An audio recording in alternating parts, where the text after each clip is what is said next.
Hi, movie shot here. Today I will show you an action, crime, drama film from 2021, titled Night Teeth. Spoilers ahead. Watch out and take care.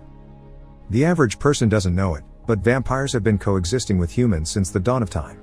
In the old days, things were much simpler, humans and vampires just hunted each other. But in modern Los Angeles, Boyle Heights has fought hard for its safety and has managed to strike up a truce to maintain peace. Vampires have gone into hiding and, while the general population now believes them to be fictional, they become rich and powerful.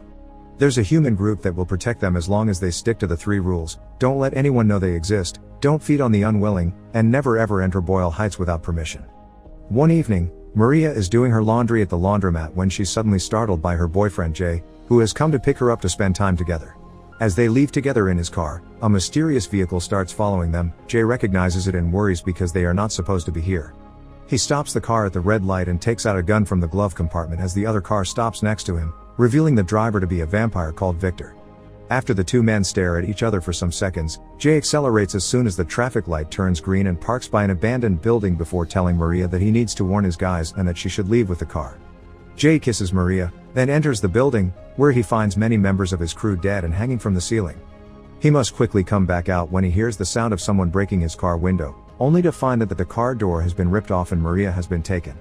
The next day, Jay's brother Benny is asleep in class, earning him laughter from his classmates when the professor wakes him up.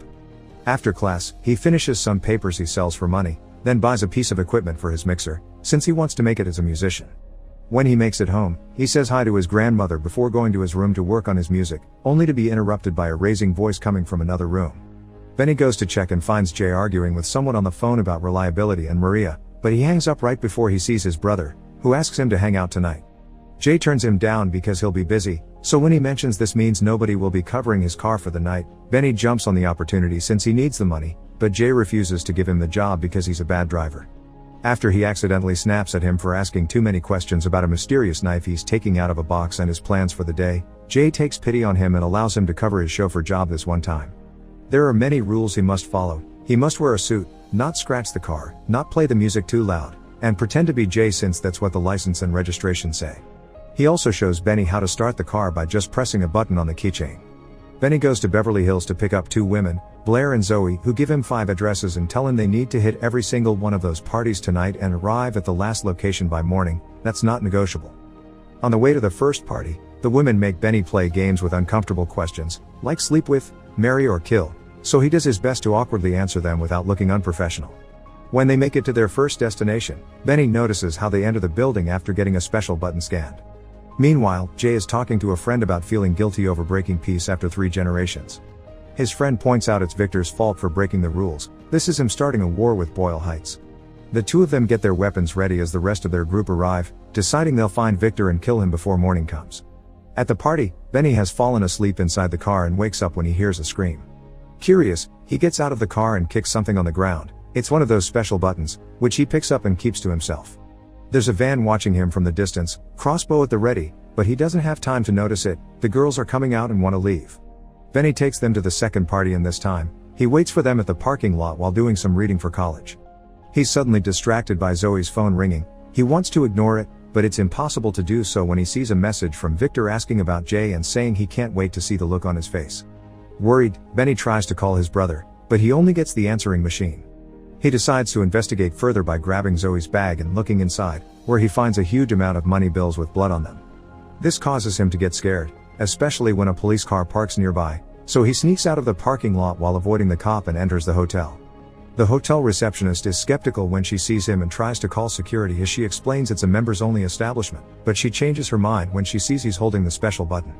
After scanning it and hearing him ask about Zoe and Blair, she tells him they're upstairs with the owners, and she takes him there by using a special key in the elevator that allows them to reach a secret floor.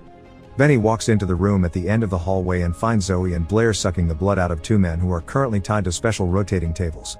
Using supernatural speed, Zoe is suddenly on him, pushing him against the wall and laughing at his shaking. It's then that Benny reveals who he really is and explains he's covering for his brother, which Zoe had already suspected. She wants to drink Benny, but Blair stops her, saying he could be useful and take them to Jay. Their little chat is interrupted when one of the men wakes up and realizes his partner is dead, which is against the rules. Blair feeds on him and kills him to shut him up. Getting really scared now, Benny runs back to the parking lot, where he tries to tell the cop about what he just saw. When he mentions the murders, the officer puts him in handcuffs and tries to push him inside his trunk, but he lets go of him when the girls return and say Benny is theirs. The cop knows about the vampire society and is aware of the rules, so the girls just tell him Benny misinterpreted what he saw, but this isn't enough for the officer. He is still suspicious because he didn't get a call about any collectors tonight. The girls reply he can call Victor if he doesn't like it before leaving with Benny. When he tries to send a text asking for help, Zoe takes his phone and destroys it. Moments later, when he's driving the girls around again, Benny tries to escape when he stops at a red light, but Zoe uses her speed once more to send him back to the car. Meanwhile, Victor is at his house, drinking blood from a tap that is connected to various prisoners held in glass cages against their will.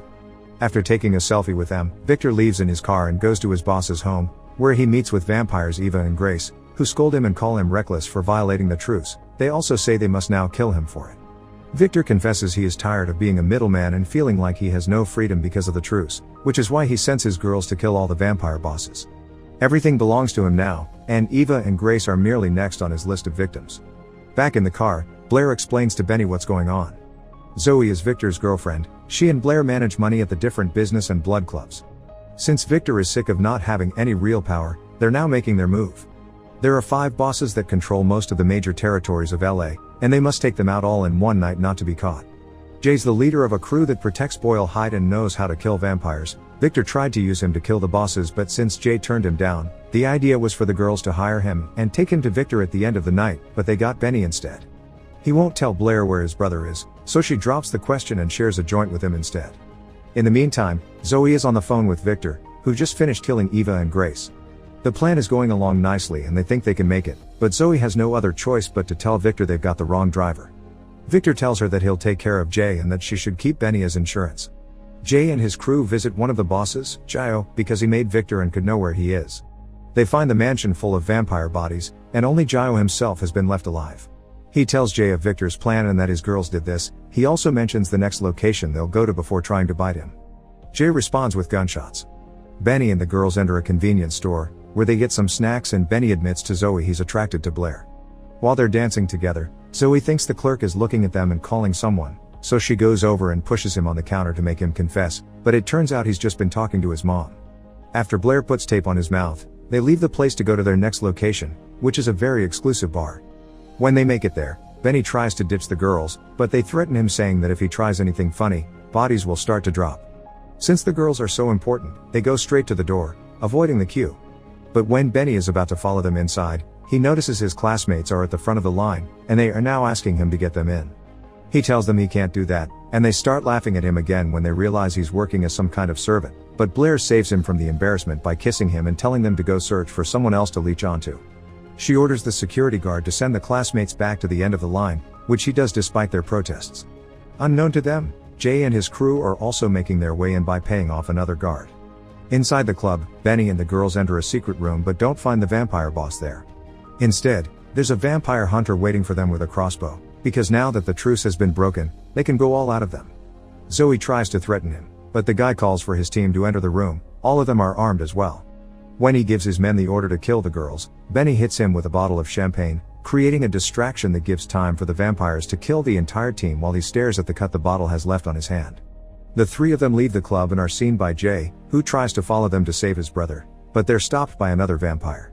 Jay kills him with a special knife that burns his entire body, and when he leaves the club too, a vampire hunter tries to convince him to join them. He refuses, telling her he only wants Victor, not to kill the entire race. As they leave the area in a car, a cop stops them to tell Jay Victor is waiting for him and that his brother says hi. Benny drives the girls away while dodging shots from the hunter's crossbows and takes them to his grandmother's house, who attacks them with a bat when they come in because she thinks they're robbers. When she notices Benny's wounded hand, she drags him to the kitchen to give him stitches and a bandage. Blair decides to help them with it. While Zoe goes to the bathroom to call Victor and report their progress, Benny retrieves one of Jay's knives from the box he saw earlier, then goes to his room to find Blair listening to his music, which she really likes. Benny tells her about his dream of making it big with his work, and in return, Blair tells him the story of how she met Zoe in the 70s. She was the one that turned her and gave her this new life. Now that they've bonded, Blair wants to leave Benny behind, but Zoe refuses. It doesn't matter anyway, because Benny wants to go with them. Jay meets with Victor at an empty restaurant. After some chatter about the broken truce, Jay shoots Victor in the head, but this doesn't kill him. The hole is soon closing on its own as Victor admits having killed Maria. Benny and the girls go to their last location where they meet the final boss, Rocco. He invites them inside and after teasing Benny, he points out nobody called and they've shown up unannounced. Zoe pretends to be interested in seducing him to distract him, so Blair and Benny leave them alone and go to sit by the pool, where they start making out after sharing another emotional talk, but Blair interrupts the kissing to confess Victor has Jay. Inside the building, Zoe tries to stab Rocco with a knife, but Rocco already knew what they've come for and calls for backup. While the girls get in a fight, Benny runs outside and gets the car ready, running over a vampire hunter when he appears in the middle of the road. Blair and a wounded Zoe get in the car after they fight off more hunters waiting for them in the street. The sun is almost out and Zoe needs blood to heal, so Benny hurries to drive them to their last location, which is Victor's home. Blair takes Zoe inside after forbidding Benny to follow her because he'd get killed, but Benny refuses to leave because he's worried about his brother, so he sneaks inside after the girls are out of sight. He enters the house with a bat in hand and finds the prisoners that are getting their blood drained out. Jay is among them. When he's about to break the glass with the bat, Victor finds him and takes him upstairs, where Zoe is getting a blood transfusion. Benny tries to make a deal. He wants them to take him and let Jay go. Victor replies by monologuing, so Benny thinks he's distracted and tries to kill him with a special knife, but Victor is too fast and stops him without effort. He wants to kill Benny, but Blair stops him, confessing he wants out. This upsets Zoe, who thought they'd be in this together forever, and during their argument, she stabs Blair in the stomach. Benny chooses that moment to activate the car with his keychain, and since he had put a rock on the accelerator pedal, the car advances and crashes against the window, allowing the sunlight inside, which burns Zoe to ashes. Benny picks up her knife before he sees Jay appear in the room in chains. He comes closer only to find out it's a trap by Victor to get him to walk into the shadows and bite him. Blair, who is still alive, jumps on him and stabs him multiple times, but he easily pushes her off right before Jay jumps on him next, pushing Victor into the sunlight and effectively killing him. Blair rushes to Benny to check on him and seeing he won't be able to make it, she feeds him her own blood and turns him into a vampire. Some days later, Jay meets with Benny for dinner after visiting Maria's memorial. Benny promises he won't forget who he should fight for when chaos takes over the city and leaves after gifting Jay a bag full of money. He tries to study at the library but keeps getting distracted by the sound of a woman's pulse, so he leaves the building, only to come across his classmates outside. They try to check on him because he's been MIA, but he tells them he's fine and leaves them speechless when Blair stops by to pick him up in a fancy car. Make sure to subscribe and turn on notifications so you can watch more videos like this. Thanks for watching.